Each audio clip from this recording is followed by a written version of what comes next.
The holidays are a time to feel and create joy. And what could be more joyous than the look on her face as she unwraps a stunning new jewelry piece from Blue Nile? How about getting 50% off your purchase? Blue Nile offers premium quality, priced below traditional retail. Their online experts are available 24/7 to answer any questions and make sure you've picked the perfect gift.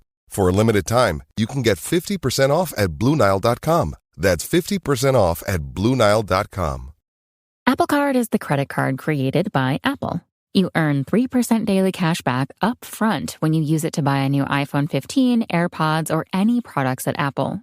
And you can automatically grow your daily cash at 4.15% annual percentage yield when you open a high-yield savings account. Apply for Apple Card in the Wallet app on iPhone.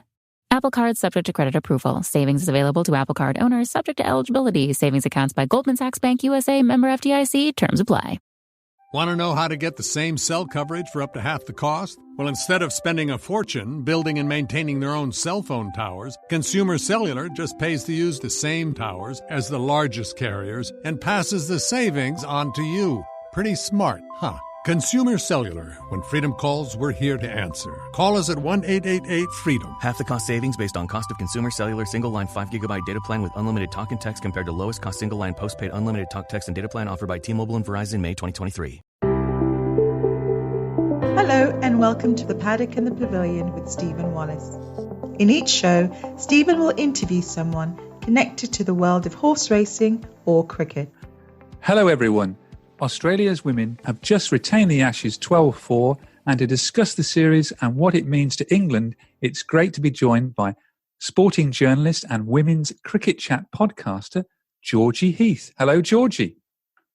So you didn't witness any of that, but in typical work-from-home catastrophic life, 3 giant dogs have just launched themselves across my sofa and living room and thrown things everywhere, much in the same style as England women's batting collapses throughout this Ashes, which were, I think, probably where we fell down.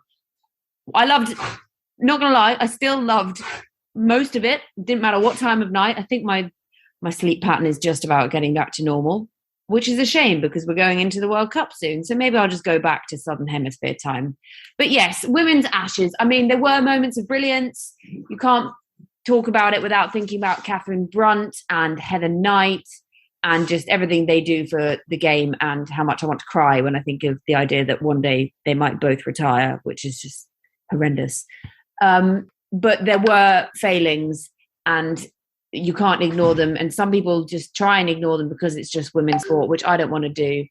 But yeah, there were moments of brilliance, but quite a few things we need to work on. That batting lineup, the collapses, that test match, we were so nearly there. We could have got it. You know, whatever time in the morning, people waking up bleary-eyed, like, 6 wickets in hand.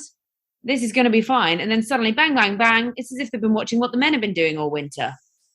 Well, you can't beat that for a start. I've also got some special guests who are going to be popping in during the podcast. But to begin with, Georgie... As long as it's not my dogs, because they seem to be popping in uninvited at all times. Well, that's quite ironic, really, because we have actually got someone else featured on the podcast who will be with her dog on the podcast. So we have really got a special podcast for... There you go. I actually do have one dog named Tuffers. Yes, named after good old Phil. And we also have Morkel, Morne Morkel. So there's just cricketers in all directions today.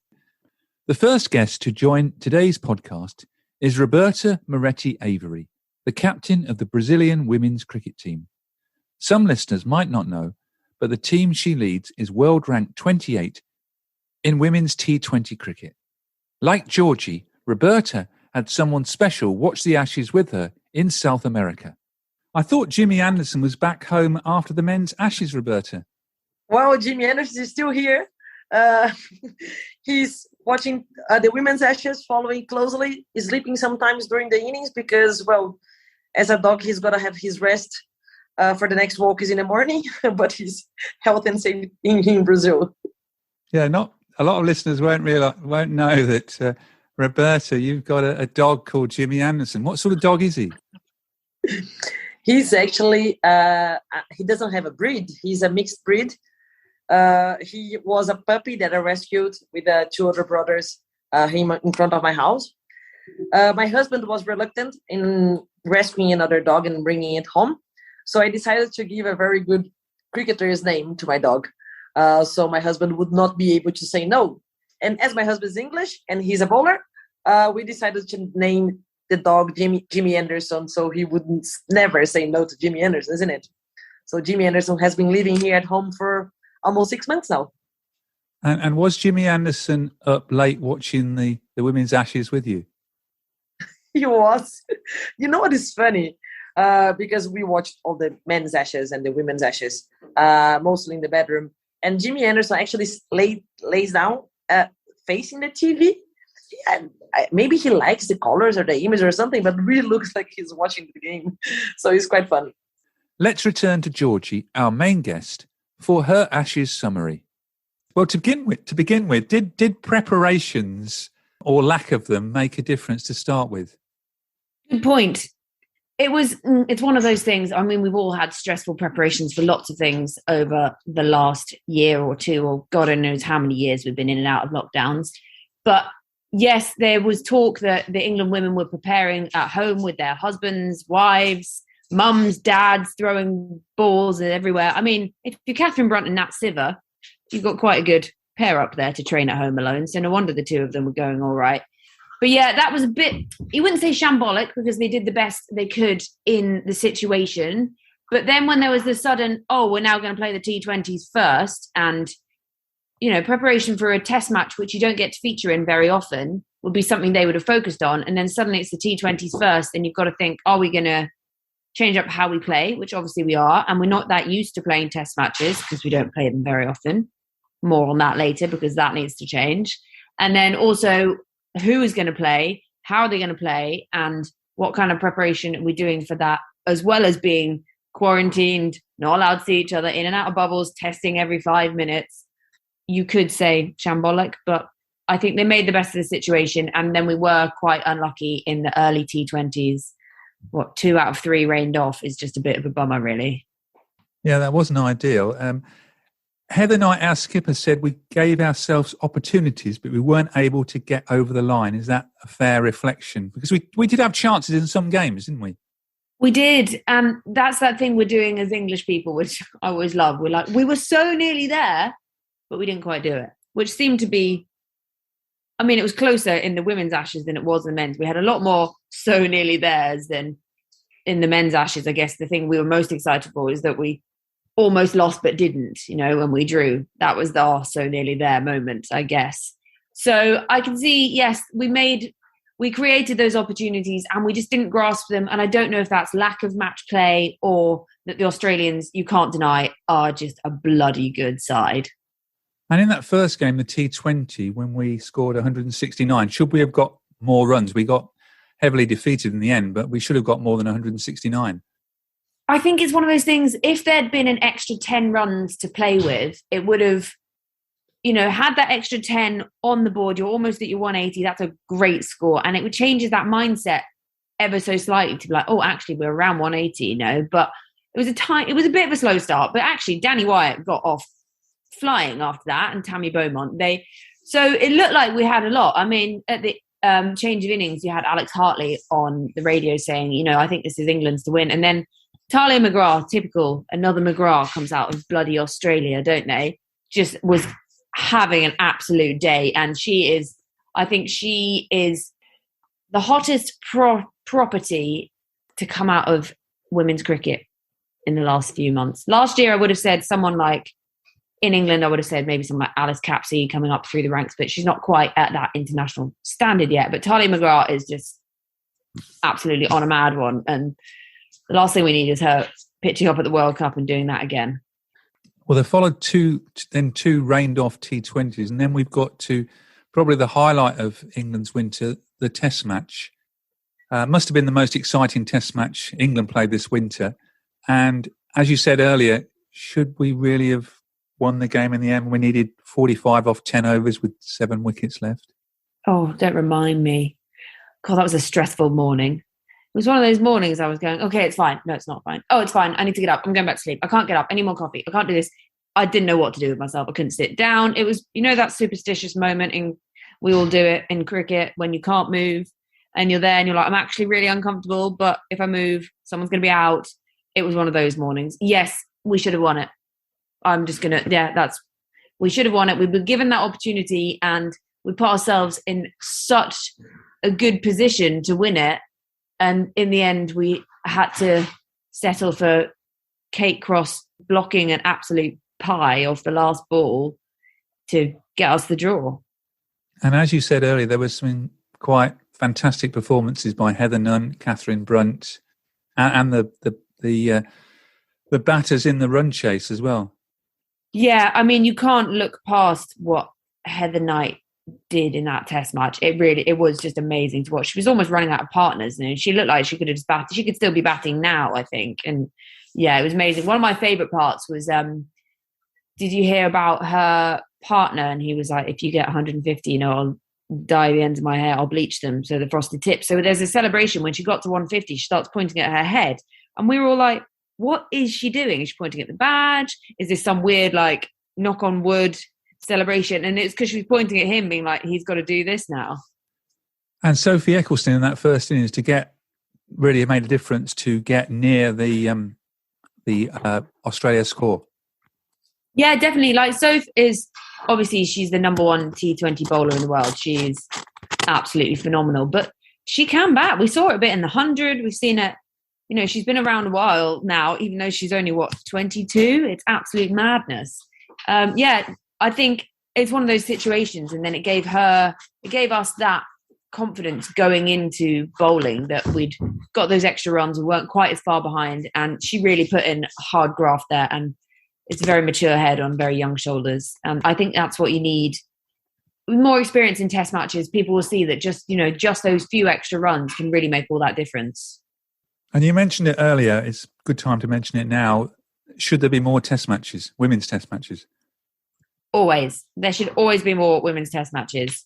I mean, we don't want to just throw them out willy-nilly and be like, oh yeah, you have a test match, proper Oprah style. But because you want to still want to keep the quality of it. So you don't just want to have loads of them and then be rubbish and give people a chance to say, this is why we don't have women's test matches, because they're rubbish. We don't want that, but we do want more than we've had. Like, you've got Heather Knight, who has been around forever and a day, absolutely smashing it for England. And she's played, 9 tests. 9 tests. 9 test matches, exactly. And that's just, I think it's difficult because the money needs to be in there, and then it's the debate over the 4-day, 5-day thing and the revenue that it's going to generate. But I think something like this test match really, really got people talking. And what I loved afterwards is that people were being critical and they were saying, this performance wasn't good enough. England failed at this, this and this. But it was an amazing test match. Yes, it was. We should have won it. But it was proof that the women can play just as well in the white with the red ball as they can playing short form cricket. It's just about getting it out there, getting more of it. And maybe we have to bring in a domestic league of it. We've got the 50 overs and the T20. We've got the Rachel Hayhoe and the Charlotte Edwards Cup. I'm thinking we need an Enid Bakewell Shield for some kind of long format of it. Yeah, it must be hard to prepare for a test match when you don't play any red ball cricket. Exactly. And, you'd get some people be like, it's still cricket. It's all the same principles, but it is so different. And you're out there for 90 overs in a day. You then come out again the next day. You then, it's called test cricket for a reason. It is a test. And when you don't get to practice it and makes it even more of a test, it should be called really testing cricket for women, because we don't get to do it enough. Well, we've got one this summer against South Africa, so that's a start. But I saw a tweet by yourself. Why is there no play over a weekend? Oh, yeah, this is a bit of an issue, really, because we want to get as many people as you can to the women's test match to prove that it gets those audiences and it's amazing. But it's a Monday to a Thursday in a working week during school time still. So some people are still at school revising. So that knocks out a whole age category, anyone that's still at school. And then there's also everyone else who's at work Monday to Thursday. How are they going to get there? And it's not late enough in an evening. No, you can have T20 in an evening and go after work. But you miss the whole day's play, and then it's going to be just me and my dog turning up. Well, let's hope there'll be. We've got 2 dogs, so hopefully there'll be more. I've got 3. Don't worry, they'll be everywhere. What's the name of the other dog? I've got to ask. Oh, the other one's called Jana. She's not named after a cricketer. Sorry, Jana, but I'm thinking we need a Tammy or something because we're a bit bowlers heavy in here at the moment. Yeah, you said, is it Tuffers? We've got Tuffers and Morkel, so we need Morkel, a batter in there. Yeah. Now, when England got to the one-day internationals, were they mentally exhausted after that Test match? And because the scores in the 3 one-dayers were all less than 200. Yeah, I mean, they were a bit of a damp squad. Although, no, the second one was, we put up a real fight, and that showed the graft that they have. But it has been a long slog this winter. And yes, maybe they were a bit exhausted mentally. And I really hope they get time to recover from that going into the World Cup. But Australia also really seemed to find their rhythm, which is just not what we need right now. But we didn't perform to our best.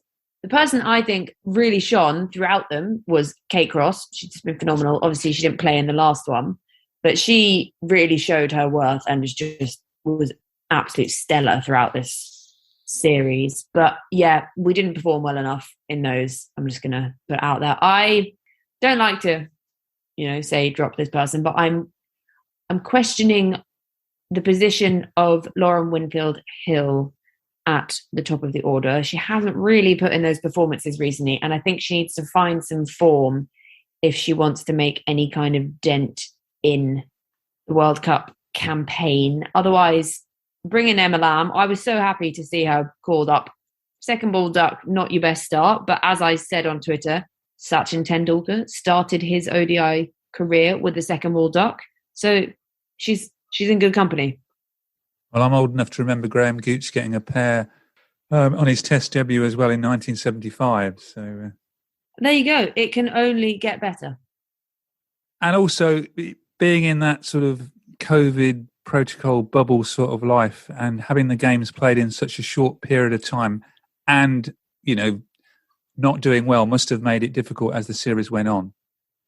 Yeah, I think it does. But the good thing is that there's been so much advancement in that support in those kind of situations. I mean, bubbles and COVID and all that is something we've learned to live with over the last 2 years. And I think England and the ECB and everyone are doing the best they can to support them in those situations. And yes, it is very difficult, but I think to be an elite sports person, you've got to have that extra oomph in your brain to be able to come back off a loss and put in that fight in another game. Because if you think about something like the World Cup, their games come thick and fast, and you've got to be able to sort of put the other one aside, learn it, move on from it, and put in another good performance. I think what also makes it difficult with something like the Ashes being against the same side every day, like we'll go into the World Cup, we'll play Australia, we'll play India, we'll play New Zealand, you play all the different nations.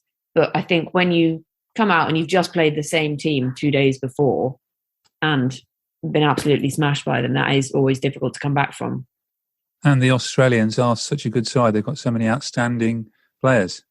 Oh, God, they're just so annoyingly good. And I hate saying that Australia are good at something, but they are. Meg Lanning is probably the best cricketer in the world right now.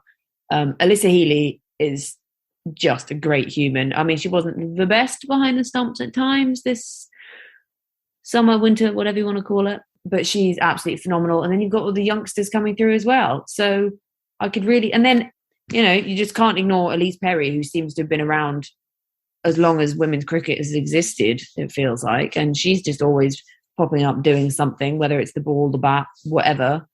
So yeah, there was a moment when she dropped, I can't remember who it was. Was it Dunks? I think maybe it was Sophia Dunkley. And everyone was like, oh my God, who are you? And what have you done with Elise Perry? You're dropping catches. So maybe it shows they are human too. And they even left her out of the T20 side. Yeah, good move on their part. I was impressed by that because you can't play someone off reputation and history, really. And she's not had the best T20 performances in recent years. I'm sure she'd be the first to admit it. So you wouldn't want to just be selected because of who you are and then not perform how you would want to. So I think that was a good choice by them. We didn't really get to see that much of it because obviously we only had one T20. But Yeah, I thought that was an impressive move from the Australians to show that they're thinking ahead and looking to the future, annoyingly. Let's hear what Roberta, Jimmy Anderson and the former England international Kathryn Leng thought about the Ashes. So you were able to watch a little bit, because what's the time difference between Australia and Brazil? Sometimes it was around 13 hours. Sometimes it was about 12 hours. We are 3 hours behind the UK. So the games that started midnight in UK were a little bit better to watch. But the games that were starting in Brazil at 12 o'clock, 1 o'clock were very tough. But we tried to follow as much as possible. I know a lot of the Brazilian players were also watching because the event is amazing. Women's Ashes is an incredible event to watch. So we try to make it justice to it and follow as much as possible.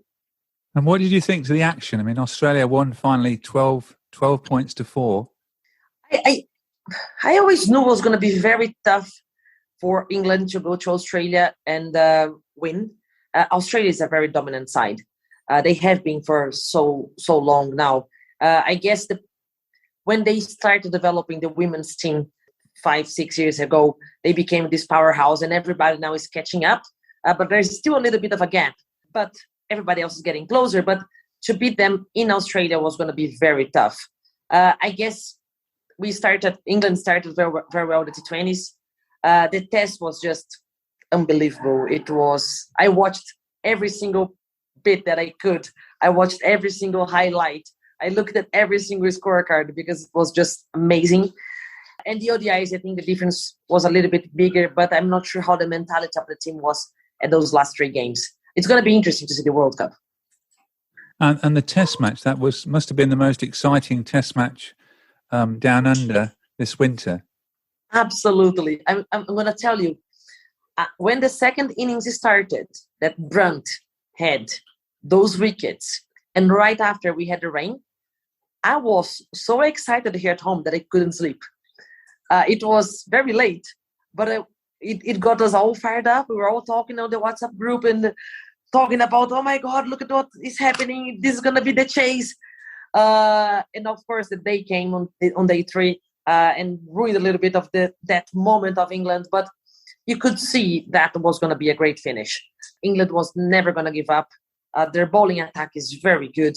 And if we could see that if the catches were going to be taken, there was going to be a great reaction. So the 4th day was very promising. And actually, it became the dream of having a great 4th day became a reality. And we all saw what happened with England batting and chasing and almost getting it. Yeah, needing 5 and over. They finished up 9 down and only 12 runs short of victory. Yes, and there was a moment that you really thought that nothing could go wrong. But I guess it's a test match, isn't it? Everything can happen. You see I guess it's probably very difficult for the players, for the fielders, for the bowlers, for the batters to put themselves in a test position and in a test mentality, isn't it? Because they don't play enough tests. Women don't play enough test matches to maybe not understand the dynamics, because we do understand it, but to know how to proceed in those moments. We are not used to be playing that much for that long and having that strategy. So I guess what made this test so beautiful is that they believe, like England believed that they could chase it 5 and over in a test. They would achieve it. They could do it. So I think, but you can see that by playing more test matches, these kind of endings are going to be, they're going to be happening a lot, but also the strategies are going to be more developed. I think these girls need more opportunities of playing tests. It cannot be only every 2 years. We cannot have teams like India and New Zealand not playing test matches. This has to happen more. Yeah, England are now playing South Africa in a test match this summer now. Yes, very exciting news that came that were released straight after the test match, and I think that it's going to be very good. Very interesting to see what is going to happen. And in the test match, two England players that really shone were Heather Knight and Catherine Brunt. What did you think to their performances? I'm a huge fan of them both. For me, Heather Knight is an amazing batter. I love her style of batting. I think she's extremely focused. I love her technique. I think she plays a consistent game. She has a very strong mental game, and I think she's a very good leader. She's one of my favorite captains in the women's game for sure.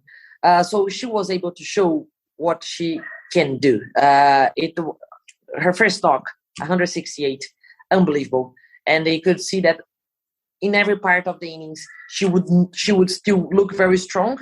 I think she totally deserved that those numbers, and as a batter of the match, she was very good.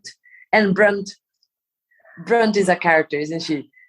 She is fierce throughout, from the beginning to the end. You cannot talk about Brunt without talking about her behavior and how fierce she is. She wants that wicket every time. She wants that ball every time. She wants every single ball. She plays with her body, with her blood, with her mind. She's unbelievable. And she is also a veteran. She's a player. I think she's 35 or 36 years old. And you can see she never played that many test matches, but she understands the game quite well. So her bowling was unbelievable. And she's a player that would love to see play more test matches, because she's made for it. And what did Jimmy Anderson think? Jimmy Anderson really enjoyed it. He didn't like the time zones. He slept through a lot of it. But it's funny. Maybe I need to get a dog and call her Kathryn Brunt or something like that, and have two bowlers at home. Yeah, I'm a big advocate of Test cricket, so I really enjoyed the Test match. I'll jump straight to that. I just think Heather Knight was born for Test cricket. Not that I'm saying she's not a boring batter, inverted commas, but certainly she bedded herself in really well and steered the team through in the first innings. Showed them how it should be done, actually. And you know, when I played club cricket back in the day, when Heather was a nipper, she'd bat quite easily for 50 overs. She's just got a very sensible head on her, and I think that's what you need to play a good Test innings. And then you know, I think Haynes is a fantastic player, not just because she's left-handed, but I just think she set her stall out, and with Lanning ticking along, all three of those players really made the first innings, and everyone batted around them. But I must say, Brunt nearly bowled the Australians out by herself, getting a good fifer. I really enjoyed seeing those wickets. I've only really seen the Test cricket, so I think the one-dayers, you know, we losing by 8 wickets. We were quite whitewashed, really, if we're being honest. Disappointing, but you know, under the circumstances, with hopefully the back end of a pandemic, players have been in bubbles and they've been away from home a long time. So I think any cricket played now should just be taken as just enjoying it, really, till the world gets back into a better place. I do, just to jump to the men's stuff. I feel you know, the sacking of management and moving players around, it's a bit harsh, because again, the England men's players have been in bubbles. They're having to pick teams around being isolated and players catching COVID. So it's just a difficult time for cricket, and I think we should just try and sit and enjoy it rather than you know, pick the results. Yeah, we've just been whitewashed by Australia, in Australia, with Australian crowd. So I think our girls battled really well, and I'm sure they were exhausted at the end of the tour. Let's get back to Georgie and put her on the spot with some questions from the Paddock and the Pavilion listeners. Well, before discussing briefly the World Cup, I've got a few listeners' questions for you. The first one is from Matthew Slack. It's quite a long question. What were the main drivers behind the golf indifference of performance of the team Are the English women in the same boat as the men, where they need to look at the pathway that leads women into the national game? It's interesting because I think the pathway into the women's national game has been looked at so much over the last couple of years. And I think we're sort of just starting to reap the rewards of that one. Like if you look at how much has been done for the women's domestic game and then also the 100, you are bringing in those young players and they haven't had time yet. And then there was COVID, which never helps, to find their feet in the international side. So I think it's something we're just going to have to wait and see.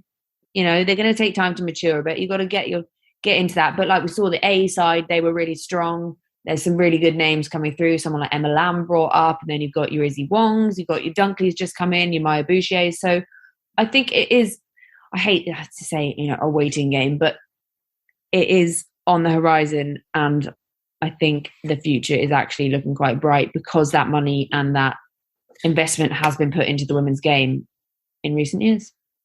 And you think the Australians, because of the WBBL, have really got a head start, and we're going to take a while to catch up because of that, really? Yeah, I think Australia have sort of been leading the way for a while in the women's game, and we've seen that for a long time. They have invested in that domestic structure. They've had the contracts in way before we did, and we obviously brought those in, and now we've got more domestic contracts. And I think it's something we just got to keep working on what they're doing at the moment and boosting the domestic game, because you've got to set those foundations to build the elite game. Thank you. And I've got a question from Robin Harris in Stamford. I think I know that your answer to this, but he's saying that given that we've got the Charlotte Edwards Cup and the Rachel Hayhoe Flint Trophy, does yet another limited overs format, i.e. the 100, really help development and improvement of the England players? I mean, actually, I love the 100. And there'll be people out there who'll be like, oh, God, someone who loved the 100. But I loved it. And actually, I think what it did for the women's game was just amazing. It was, you can't necessarily point at certain England players, but oh, yeah. But then, like I said, Alice Capsey, and there were a lot of youngsters that got their chance in that. So I actually think the 100 was amazing for the women's game, for the money, for the coverage it got, and the investment and the chance for some of the girls to go out there and show what they can do. Like I spoke yesterday, I mean, she plays for Scotland, to Kathryn Bryce, and she was like, yeah, we were playing in an international, and she was like, okay, so we've got 100 balls left. I'll use my 100 mindset. What would I need to do? Work it out. So it's all about being able to use your experiences in different formats and bring them into the international game. So the more cricket, if it gives women more cricket, then I'm all for it. Yeah, I've spoken to Kathryn on this podcast and her sister Sarah, and the chance to play in front of such big crowds as well. Yeah, exactly. And I think as much for the players as the crowds, it's an amazing thing. Like you saw all those kids watching, and they were out there supporting female cricketers, male cricketers. They picked a franchise, and I think it's worked. And I just hope they can build on it this year. John Gilding from Northampton has asked, have we anyone coming through with the pace and aggression of Catherine Brunt? She is still quality, but isn't getting any younger. Yeah, she's one of those. She's one of those 1 in a million almost. I was in my head, I always compare her to how I feel about the idea of someone like Jimmy retiring. They're just always been there, the workhorse who's just going to deliver when you need them. But you've got someone like Izzy Wong, who, firstly, is just absolutely great human being, which is always fun. But she has got pace. She is pushing on 80, and she's a gritty brummie, and I think she could be one to come through. But I think someone like Catherine Brunt, you look at her at the moment and she just doesn't look like she's ever tiring or ever stopping, and she's so passionate. But I think she has been at the top of the women's game for so long that there will be youngsters coming through who want to be the next Catherine Brunt, and that's really nice to see. So I can't necessarily name someone just yet, because it's quite hard to replace someone that is irreplaceable, it seems, at the moment. And she doesn't look like going anywhere just yet. No, and I love it when, she's got that, as you say, aggression. The Brunt versus Shafali Verma last summer was just fantastic. Let's get back to Kathryn and Roberta for their World Cup predictions. I mean, it's fabulous that the World Cup is in New Zealand. What a beautiful country. They've got some great grounds there, lovely settings. We played there in 2000 and played out at Christchurch University, where they had two great pitches. Just remember it being very warm, but yeah, lovely setting back in 2000. So I think it'll be a very enjoyable tournament. And I'm biased, but I've got to go with our girls. I think they'll really enjoy the thrill of the tournament, really. Hoping Catherine Brunt will be, still at the forefront there and Sivert to score some runs. Australia's going to be in there, I'm sure. I mean, they're just, they've got a great mixture of experience, and they seem to almost be able to bring in any youngster, and that youngster will just perform. There seems to be an endless stream of, new players coming in, all fighting for their spot in the team. You've got to go with the hosts, New Zealand. They won the 2000 World Cup. I was fortunate enough to watch the final, and I think that having the thrill of the home crowd actually steered them through that day. So I think New Zealand will be in the final, and then I wouldn't say India, but they're just unpredictable in a tournament setting. They could do really well or they could do really bad. So that's my four: England, Australia, New Zealand and India. Just looking ahead, who do you think is going to win the Women's 50 Over World Cup? Good question. I think the dominant side is going to be Australia. I think it's going to be very difficult to beat them. But I guess England are going to sit after now these 3 ODIs and going to see what they have to do. Or what do they have to do to get to the finals and play a good battle against them in the end, the possible finalists. I do like the new blood, the new life that South Africa is bringing in. I think they're a side that can surprise us. And you cannot not talk about New Zealand, isn't it? The home team, I think they're thirsty for a win. So it's going to be interesting. And looking at the past, the WBL and the players that are coming from India as well, I think they're going to be good. But if I have to choose 4 finalists, I would go for New Zealand, England, Australia, New Zealand, England, Australia, and South Africa. Let's see what's going to happen from that. But the final word must go to Georgie, Tuffers, Morkel, and not forgetting Jana, and her thoughts on the Women's World Cup. Well, let's go forward to the World Cup, which starts on the 4th of March when New Zealand are playing the West Indies, England playing the next day when they're playing Australia. What do you think of our chances of retaining the trophy we won way back in 2017?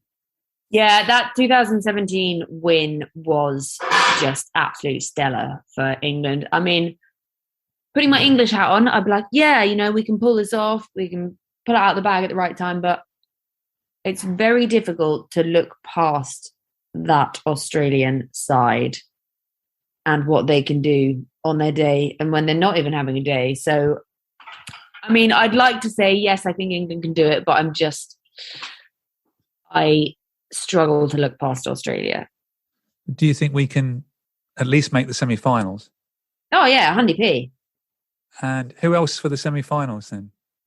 I really would love to say someone like South Africa, but they were dealt quite a blow when Dane van Niekerk was ruled out, because she's not just a great all-rounder, but a fantastic captain. So that's a difficult one.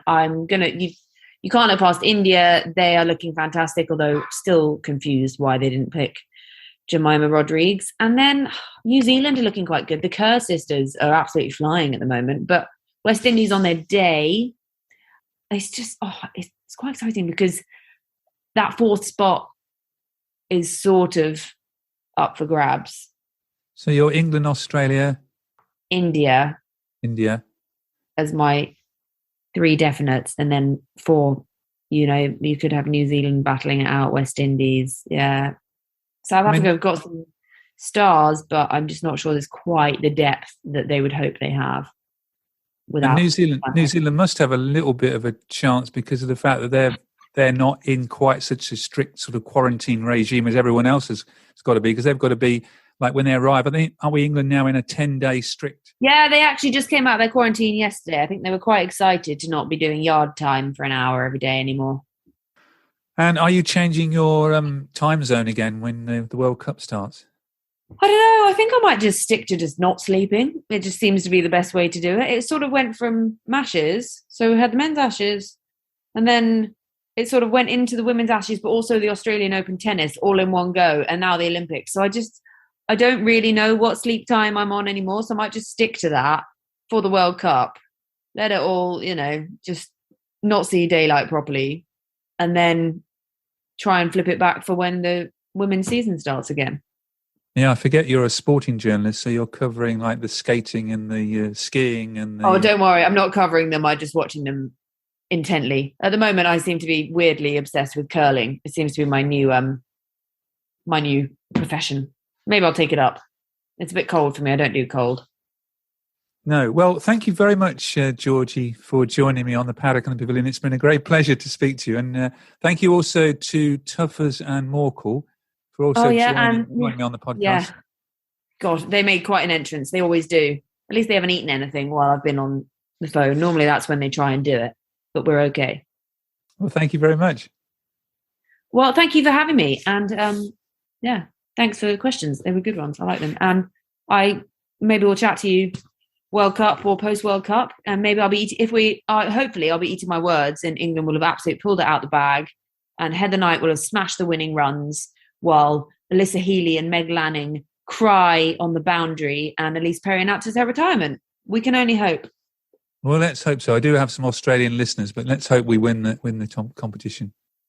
Yes. Cool. Right. Thanks a lot. No worries. Thank you for listening to The Paddock and the Pavilion. You can download the show on Apple Podcasts, Amazon Music, SoundCloud, Stitcher and Spotify. Follow us on Twitter, Facebook and Instagram at The Pad and Pad.